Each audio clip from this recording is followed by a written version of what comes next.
British వారి గుండెల్లో వణుకు పుట్టించిన మన జాతీయ నాయకులు నడిపించిన పత్రికలేంటో మీకు తెలుసా? ఆ తుపాకీ గుండుల్లాంటి పత్రికలను ఎవరెవరు ఎలా నడిపించారో మీరే చూడండి. ముందుగా 1911లో గోపాలకృష్ణ గోఖలే తన హితవాదతో హితవు చెబితే, అంతకు ముందే 1858లో ఈశ్వరచంద్ర విద్యాసాగర్ గారు సోమప్రకాష్ ద్వారా గొంతు విప్పారు. అలాగే రాజా రామ్మోహన్ రాయ్ 1821లోనే సంవాద కౌముదితో సామాజిక విప్లవాన్ని మొదలుపెట్టారు.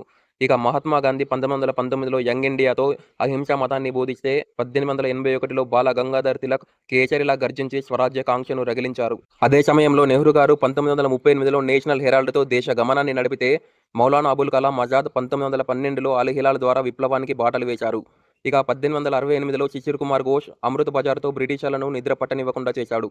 ఇక 1851లో దాదాబాయి నౌరోజీ గారు రాష్ట్ర గోఫ్తార్తో నిజాన్ని వినిపించారు.